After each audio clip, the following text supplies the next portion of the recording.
Bienvenue dans Frenchy Tales. Aujourd'hui, je veux partager une histoire émouvante qui peut vous aider à apprendre le français avec un langage simple et de vraies émotions. Cette histoire parle de confiance, de responsabilité et d'un petit moment qui a changé une vie pour toujours. Je m'appelle Anna Petrova. Je suis chirurgienne dans un grand hôpital en ville. Les gens disent souvent que j'ai des mains calmes et un esprit fort. Je travaille comme médecin depuis plus de 10 ans et pendant ce temps, j'ai aidé à sauver beaucoup de vies. Du moins, c'est ce que les gens croient. Pendant longtemps, je l'ai cru aussi. Chaque matin, je me réveillais à 5h30.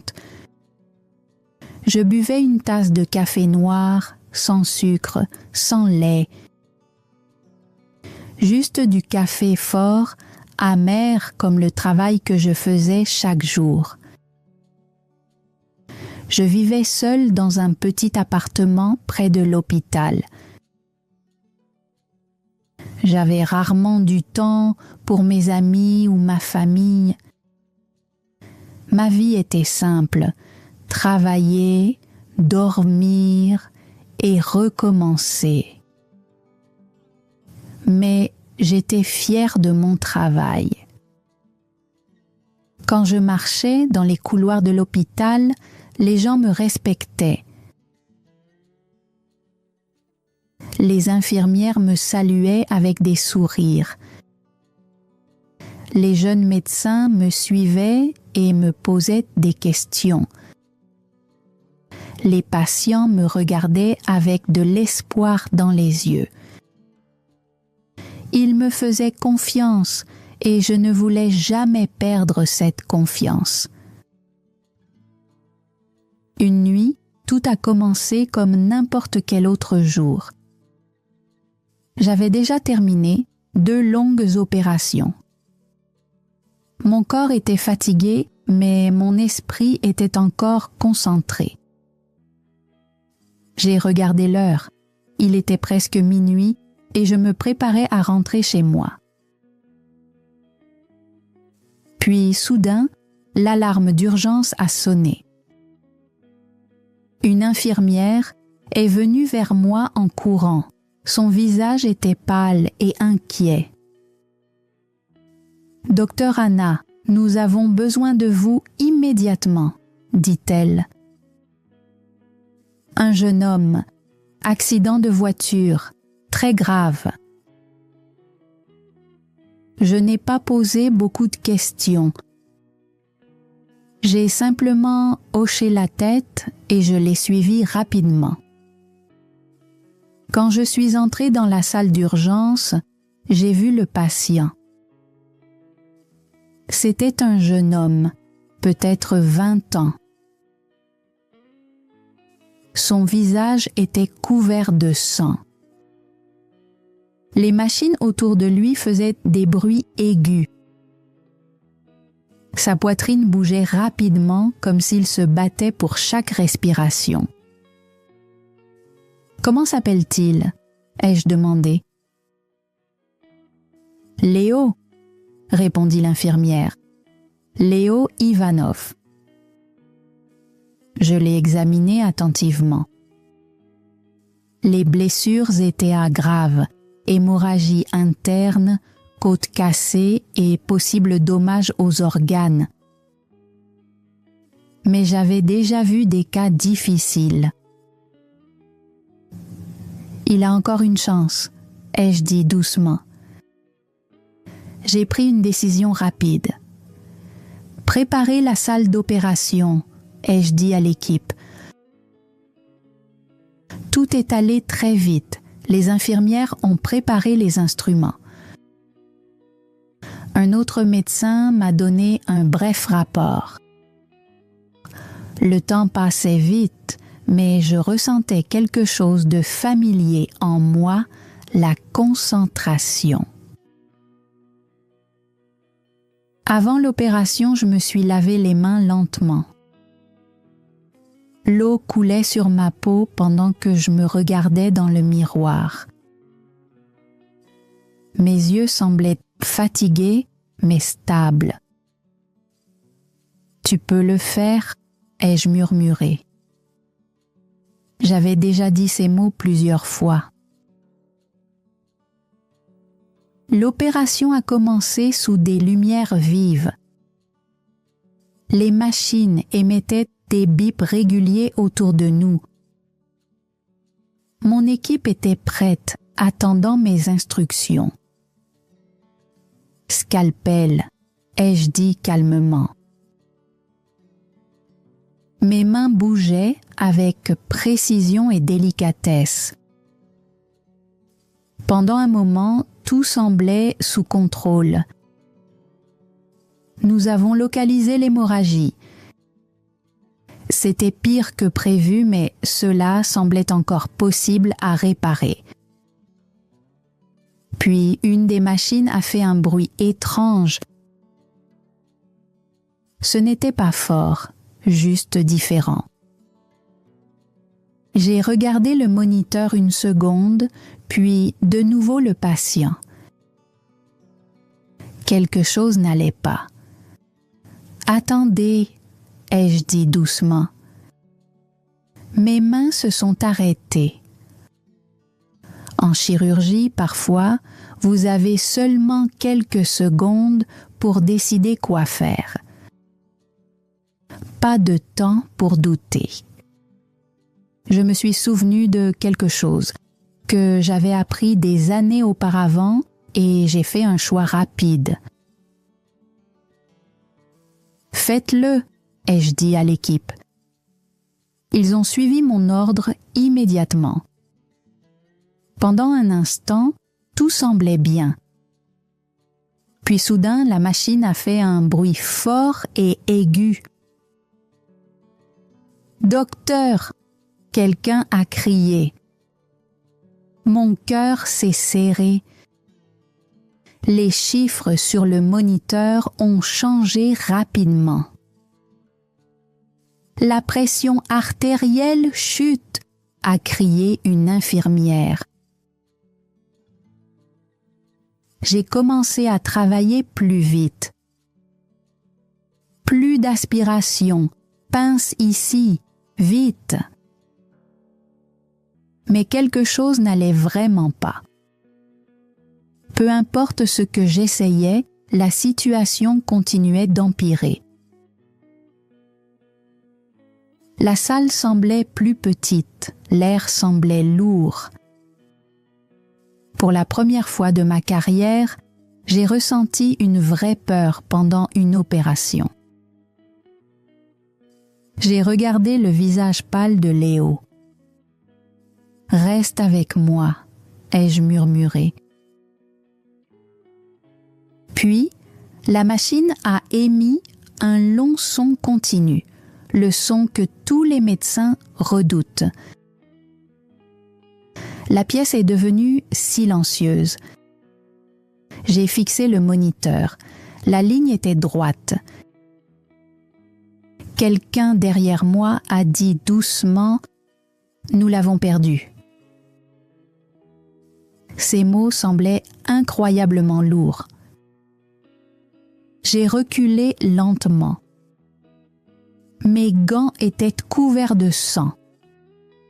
Mes mains ont commencé à trembler. Dans mon esprit, je revoyais ce petit moment encore et encore. Cette décision rapide. Et une terrible question est entrée dans mon esprit. Et si c'était de ma faute? Après l'opération, j'ai marché lentement vers la salle d'attente. Chaque pas semblait lourd, comme si je marchais dans de l'eau épaisse. Mon corps avançait, mais mon esprit était encore dans la salle d'opération. Quand je suis entrée dans la pièce, je les ai vus. Une femme était assise sur une chaise. Elle tenait un petit sac très fort dans ses mains. Ses yeux étaient rouges d'avoir pleuré. À côté d'elle se tenait un homme, probablement le père de Léo. Son visage était sérieux, mais je pouvais voir la peur dans ses yeux. Ils m'ont regardé en même temps, de l'espoir. J'ai vu de l'espoir dans leurs yeux, et cela a brisé quelque chose en moi. « Docteur, mon fils ?» demanda la femme. Sa voix tremblait mais restait douce. J'ai ouvert la bouche, mais aucun mot n'est sorti. Comment dire à une mère que son fils n'était plus là? Comment expliquer quelque chose que je ne comprenais pas moi-même?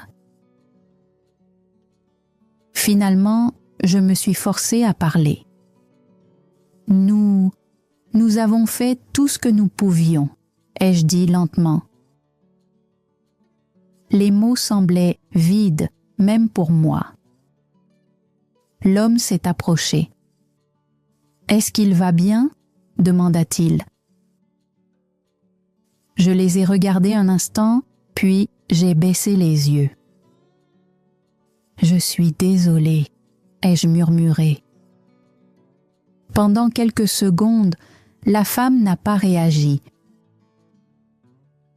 Elle me regardait simplement comme si elle ne comprenait pas ce que j'avais dit. Puis son expression a lentement changé. Il n'y avait pas de colère, pas de cri, seulement de la douleur. Une douleur profonde et silencieuse.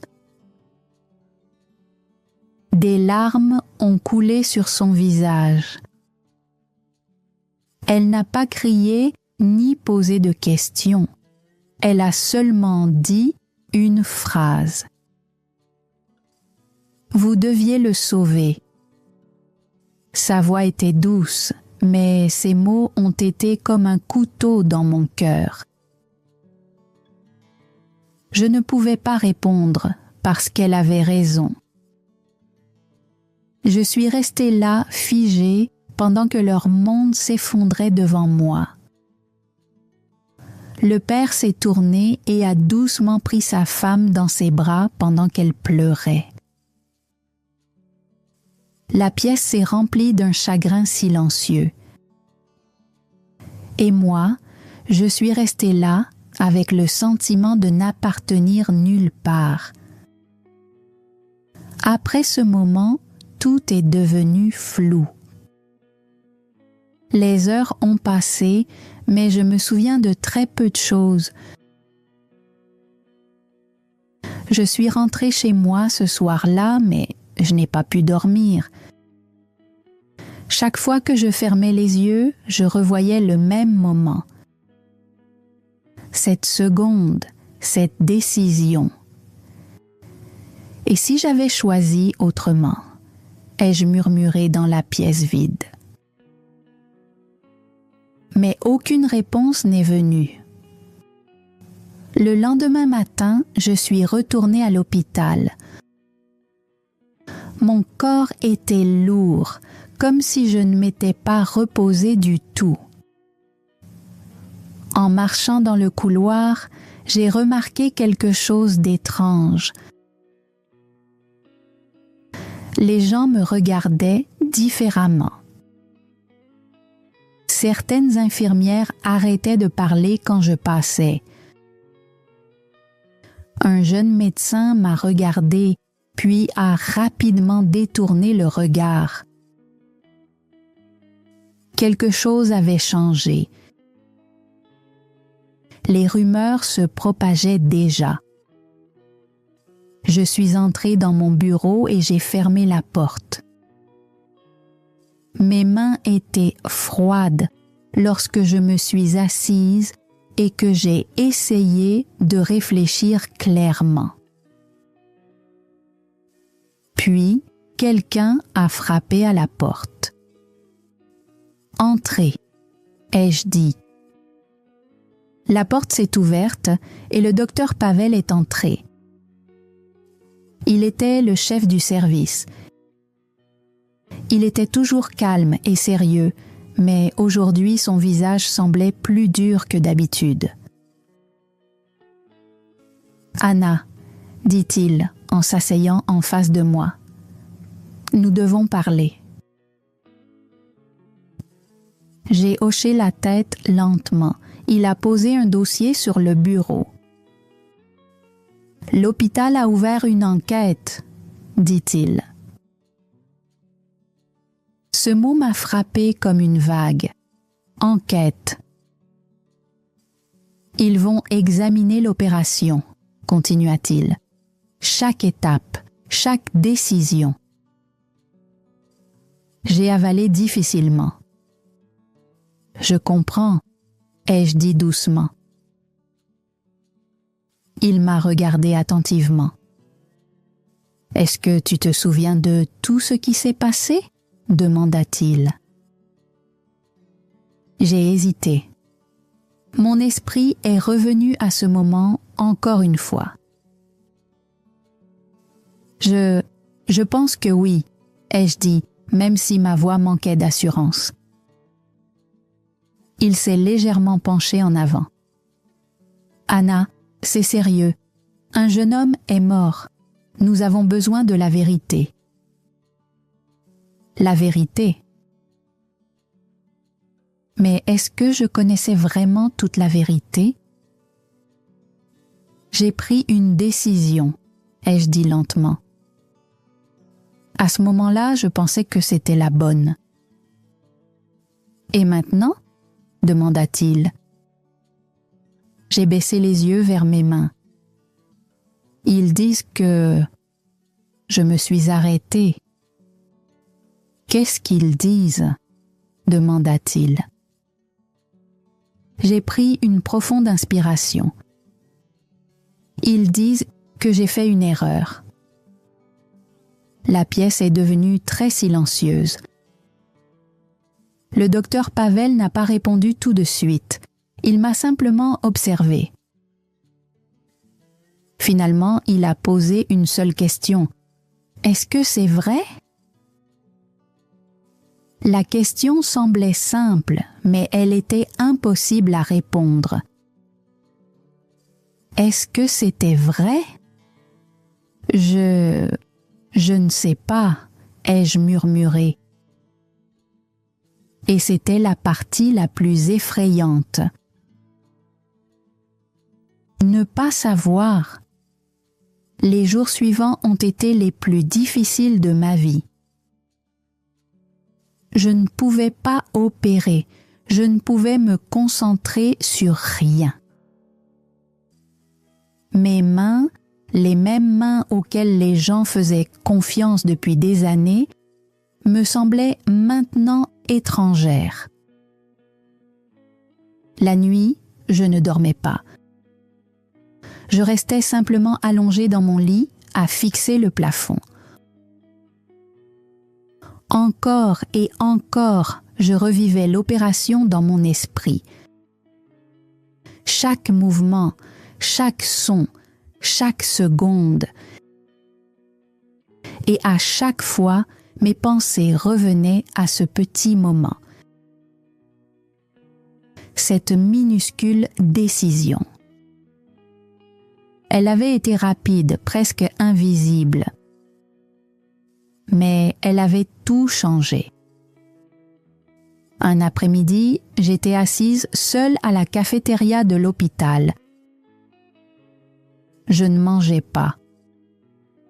Je tenais seulement une tasse de café froid. Puis quelqu'un s'est assis en face de moi. J'ai levé les yeux. C'était Anna, une des infirmières qui avait participé à l'opération. Elle avait l'air nerveuse. « Anna, dit-elle doucement, J'ai attendu en silence. J'ai beaucoup réfléchi à cette nuit, continua-t-elle, à ce qui s'est passé. Mon cœur a commencé à battre plus vite. Et, ai-je demandé. Elle a hésité. Je ne suis pas complètement sûre, dit-elle. Mais je pense que quelque chose n'allait pas avant ce moment. Je me suis penchée en avant. Qu'est-ce que tu veux dire? Elle a regardé autour d'elle et a baissé la voix. Le moniteur a changé avant que tu donnes l'ordre. Ma respiration s'est arrêtée. Quoi? Ai-je demandé. Je l'ai remarqué pendant une seconde, dit-elle. Mais tout allait si vite. Une sensation glaciale a traversé mon corps. Le moniteur, ce bruit étrange, cette seconde où j'ai détourné le regard. « Pourquoi tu n'as rien dit ?» ai-je demandé, la voix tremblante. « Je n'étais pas sûre, » répondit-elle rapidement. « Et tu dirigeais l'opération. Nous avions tous confiance en toi. » Confiance en moi. Ces mots faisaient plus mal que tout. Je me suis levée brusquement. « Je dois voir le rapport, » ai-je dit. « Anna, » tenta-t-elle de m'arrêter, mais je partais déjà. Mon cœur battait vite, car une nouvelle pensée venait d'apparaître dans mon esprit. Et si l'erreur ne s'était pas produite au moment que je croyais? Et si elle avait commencé plus tôt?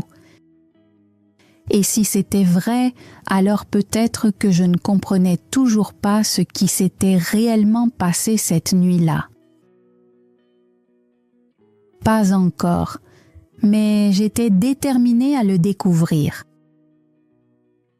Quoi qu'il m'en coûte, j'ai marché rapidement dans le couloir de l'hôpital. Mes pas étaient bruyants et irréguliers. Mon cœur battait vite, comme s'il me poussait en avant. Je ne me suis pas arrêtée jusqu'à atteindre la salle des dossiers médicaux. À l'intérieur, la pièce était silencieuse et froide. Les ordinateurs et les machines émettaient un léger bourdonnement. On aurait dit que cet endroit cachait de nombreux secrets. Je suis allée directement vers un ordinateur et j'ai cherché le dossier médical de Léo. Mes mains tremblaient. « Léo Ivanov !» ai-je murmuré lorsque le dossier s'est ouvert. Le rapport est apparu à l'écran. Chaque détail de l'opération était là. Chaque chiffre, chaque seconde enregistrée. J'ai commencé à lire attentivement.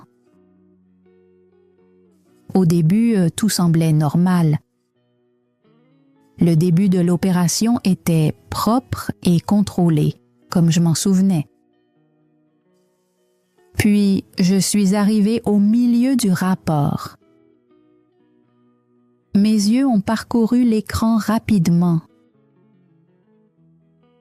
J'ai vérifié les données du moniteur, le rythme cardiaque, la pression artérielle, le niveau d'oxygène. Soudain, je me suis arrêtée. Mon souffle s'est bloqué. « Non », ai-je murmuré.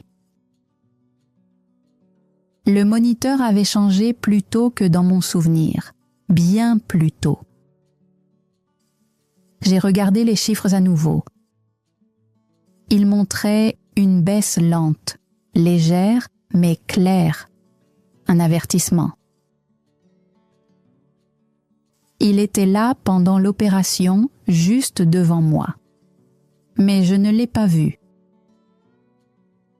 Ou peut-être que je l'ai vu sans vraiment le comprendre. Je me suis éloignée de l'ordinateur.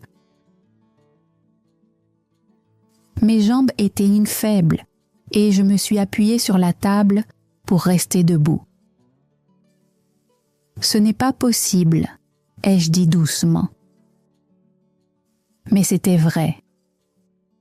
L'erreur ne s'était pas produite en une seule seconde. Elle avait commencé plus tôt avec quelque chose de plus dangereux. La distraction, la fatigue, l'excès de confiance. J'ai fermé les yeux et je me suis souvenu de cette nuit. Les longues heures avant l'opération. Les 2 interventions que j'avais déjà terminées, la douleur dans mon dos, la lourdeur dans mes yeux, et ce moment où j'ai regardé le moniteur sans vraiment le voir. Je l'ai manqué, ai-je murmuré. Ces mots pesaient lourd dans ma poitrine. Pas parce que le cas était impossible, pas parce que je manquais de compétences, mais parce que je n'étais pas totalement présente. J'ai rouvert les yeux et j'ai continué à lire le rapport. Puis j'ai remarqué autre chose. Une petite note, un médicament. Mon cœur a raté un battement. « Qu'est-ce que c'est ?» ai-je dit doucement. Le rapport montrait le médicament que Léo avait reçu avant l'opération. Le dosage était clairement indiqué. Au début, cela semblait normal, mais quelque chose n'allait pas. J'ai vérifié encore, puis encore. Lentement, une pensée terrible est entrée dans mon esprit. Le dosage était légèrement plus élevé que la normale. Pas assez pour être évident, mais assez pour faire une différence. Assez pour affecter son état pendant l'opération. Non, non, ai-je murmuré en secouant la tête. Était-ce possible? J'ai commencé à vérifier d'autres rapports. J'ai comparé les chiffres et examiné les dossiers plus attentivement. Lentement, tout a commencé à s'assembler. La baisse sur le moniteur, l'instabilité soudaine. La décision que j'ai prise pendant l'opération. Tout s'emboîtait comme les pièces d'un puzzle que je ne voulais pas résoudre. Ma poitrine était serrée. La vérité était douloureuse et compliquée. Je n'étais pas la seule personne impliquée, mais j'étais celle qui avait pris la décision finale. J'étais celle qui avait le contrôle. J'étais celle en qui tout le monde avait confiance. Et j'avais échoué. Des larmes ont rempli mes yeux, mais je ne les ai pas laissées tomber. Pas encore. J'ai imprimé le rapport et j'ai tenu les feuilles dans mes mains.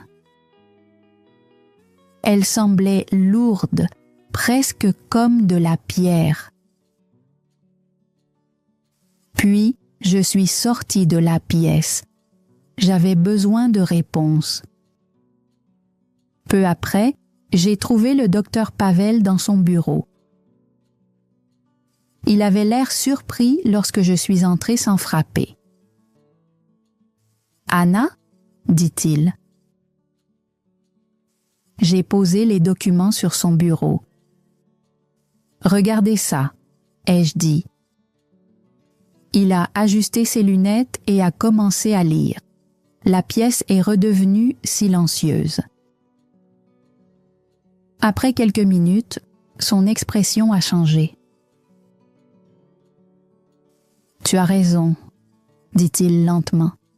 « Il y a autre chose », ai-je ajouté doucement. Le dosage du médicament avant l'opération est plus élevé que la normale.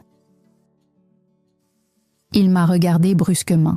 « Tu en es sûr ?»« Oui. » Il s'est levé et a marché jusqu'à la fenêtre. Pendant un moment, il n'a rien dit, puis il s'est tourné vers moi. « Cela change les choses, » dit-il. « Mais pas tout, » ai-je répondu. Il a hoché la tête lentement. « Tu as quand même pris la décision pendant l'opération, » dit-il avec précaution. « Je sais, » ai-je répondu. Et c'était la partie la plus difficile. Même si d'autres erreurs avaient eu lieu avant, j'étais celle qui avait eu la dernière chance de sauver Léo. Et je ne l'ai pas fait. Plus tard dans la journée, j'ai été appelée à une réunion officielle. Une longue table se trouvait au centre de la pièce. Autour d'elle étaient assises des personnes sérieuses de l'équipe d'enquête. Leurs visages étaient froids et concentrés. Ils ont posé beaucoup de questions. J'y ai répondu honnêtement. Je leur ai parlé du moniteur. Je leur ai parlé du moment où j'ai hésité. Je leur ai parlé de la décision que j'ai prise. Puis, je leur ai parlé du dosage du médicament. La pièce est devenue silencieuse. Un des enquêteurs s'est penché en avant. « Êtes-vous en train de dire qu'il y a peut-être eu une autre erreur avant l'opération ?» demanda-t-il. « Je ne le dis pas, » ai-je répondu calmement. « Je le montre. » J'ai poussé le rapport vers eux. Ils ont étudié les documents attentivement. « Cela sera examiné, » dit l'un d'eux. J'ai hoché la tête. Mais en moi, quelque chose avait changé. Pour la première fois depuis cette terrible nuit, je ne fuyais plus la vérité. Je l'affrontais, pas d'excuses, pas de fuite. Seulement la vérité, même si elle détruisait ma carrière. Ce soir-là, je me tenais devant l'hôpital. Le ciel était sombre et les lumières de la ville semblaient lointaines. Je me sentais vide, mais aussi lucide.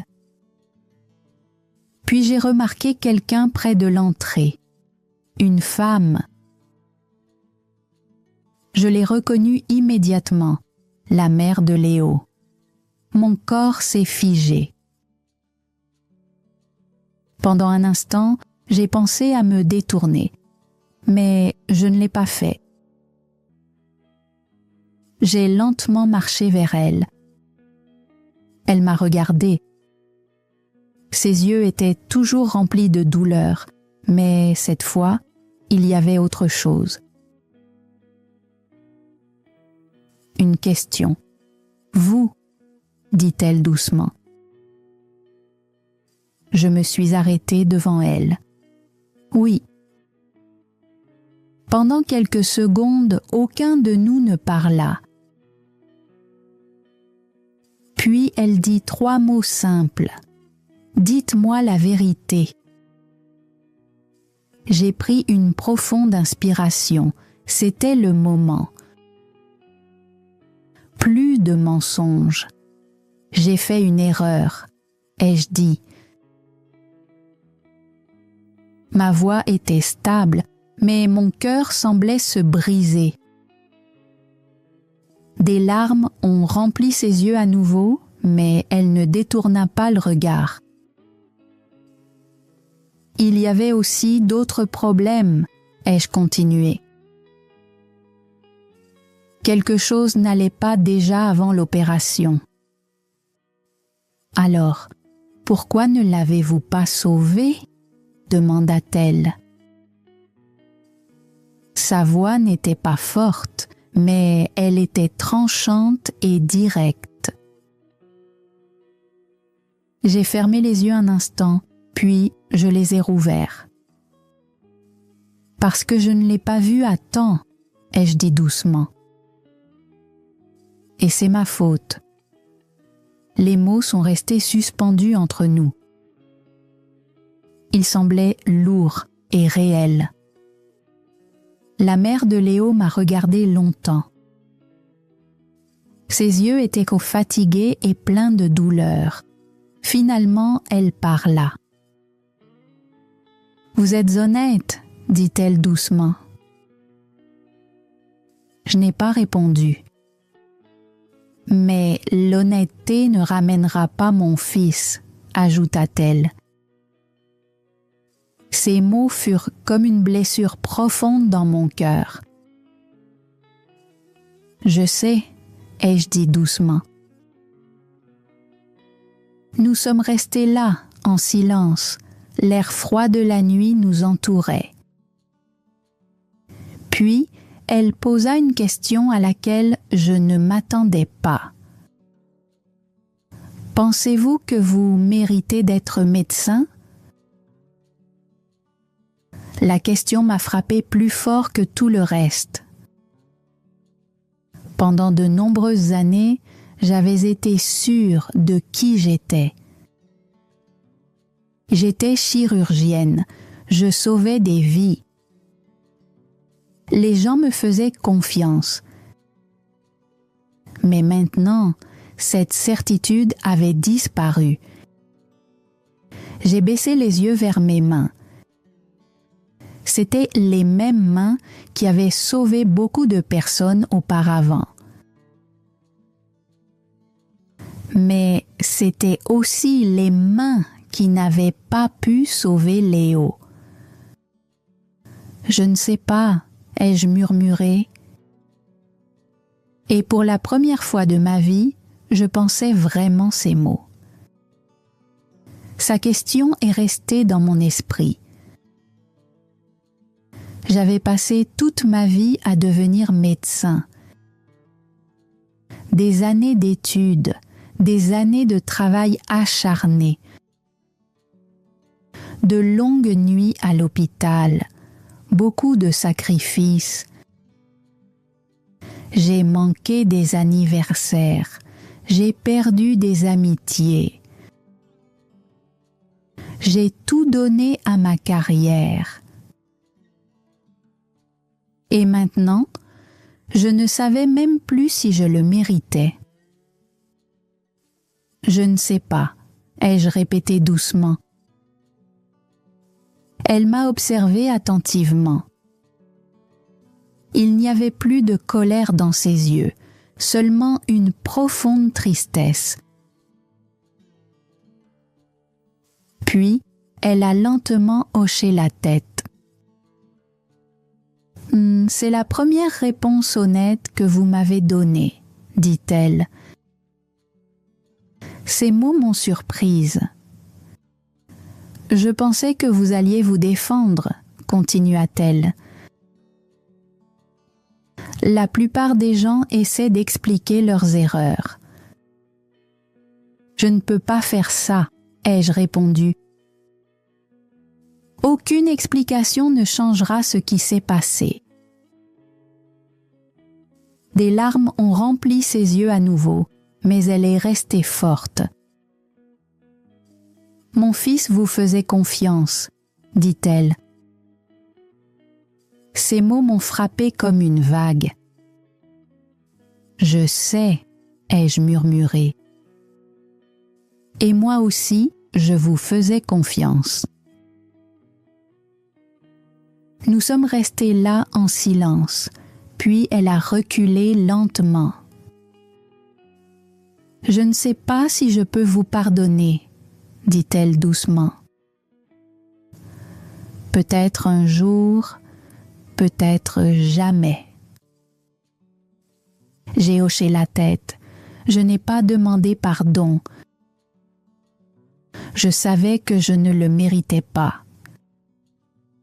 Mais avant de partir, elle a dit une dernière chose. « Si vous continuez à être médecin, n'oubliez jamais ce moment. » Je ne l'oublierai pas, ai-je dit, et je le pensais vraiment. Elle s'est retournée et est partie lentement. Je l'ai regardée disparaître dans l'obscurité.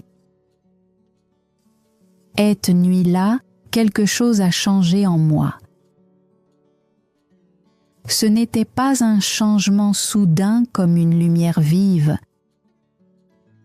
C'était plus silencieux, comme un petit déplacement profond dans mon cœur.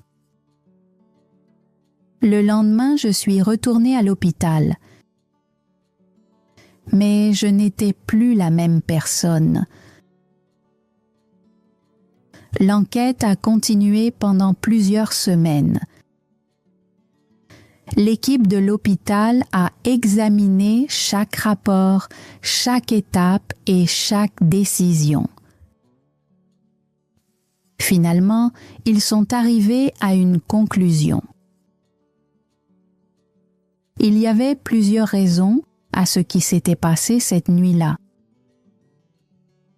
Le dosage du médicament avant l'opération était légèrement plus élevé que la normale.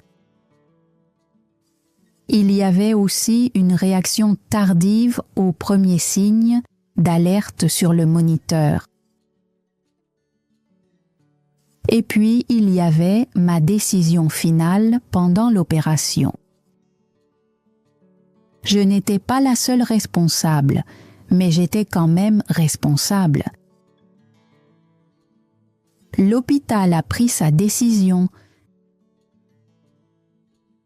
J'ai été suspendue de mon travail pendant un certain temps. Certaines personnes disaient que j'avais de la chance de ne pas avoir perdu mon poste complètement. D'autres pensaient que je ne méritais pas une seconde chance. Mais leurs opinions ne comptaient plus pour moi. Le juge le plus sévère, c'était moi-même. Pendant mon temps loin de l'hôpital, je n'ai pas essayé d'oublier le passé. Au contraire, j'ai étudié plus que jamais. J'ai revu des cas médicaux. J'ai appris davantage sur la fatigue et sur la façon dont elle influence les décisions. J'ai lu des histoires d'erreurs commises par d'autres médecins, non pas pour me trouver des excuses, mais pour comprendre. Je voulais progresser, je voulais devenir meilleure, parce que j'avais appris une vérité importante. Les médecins ne sont pas parfaits, nous sommes humains. Et parfois, c'est à la fois notre force et notre plus grand danger. Quelques mois plus tard, je me tenais à nouveau devant le bâtiment de l'hôpital. Ma suspension était terminée. Maintenant, j'avais un choix. Je pouvais entrer et continuer mon travail ou partir pour toujours. Mon cœur battait vite, mais cette fois, ce n'était pas de la peur. C'était de la responsabilité. J'ai pris une profonde inspiration et je suis entrée dans l'hôpital. Je ne savais toujours pas si je méritais vraiment d'être là. Mais je savais une chose. Je n'oublierai jamais Léo. Ni son visage, ni son histoire, ni ce moment.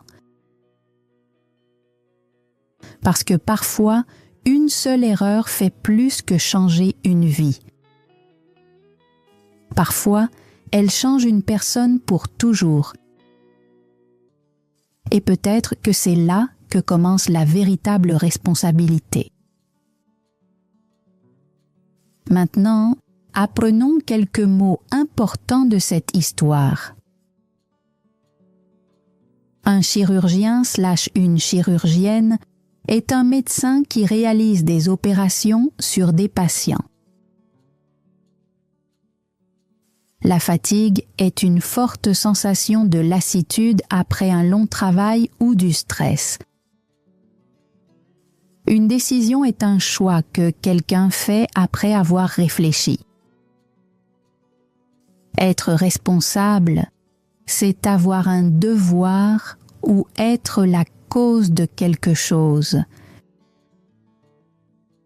Une enquête est une recherche attentive de la vérité. Le dosage est la quantité de médicaments donnés à un patient. La confiance, c'est croire que quelqu'un fera la bonne chose. Pardonner, c'est arrêter d'être en colère contre quelqu'un qui vous a fait du mal. Suspendu signifie être arrêté de travailler pendant une période de temps. Le regret est un sentiment de tristesse à propos de quelque chose de mauvais que l'on a fait. Essayez d'utiliser ces mots dans vos propres phrases. Cela vous aidera à les mémoriser.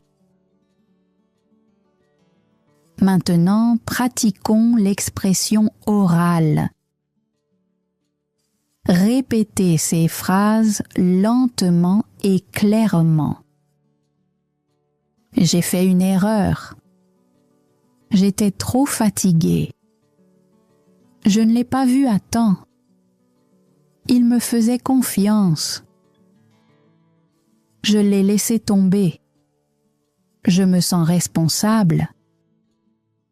Je ne peux pas oublier ce moment. Je veux devenir meilleur. Je ne fuirai pas la vérité.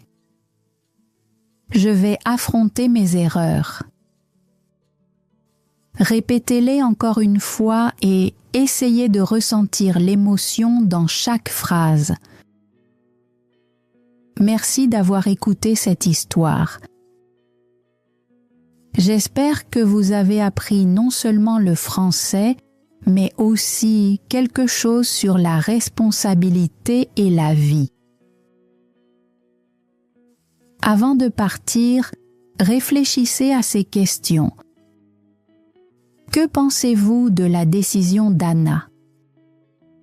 Peut-on pardonner à quelqu'un après une grave erreur? Que feriez-vous à sa place? Écrivez vos pensées dans les commentaires. Continuez à apprendre, prenez soin de vous et à bientôt dans la prochaine histoire.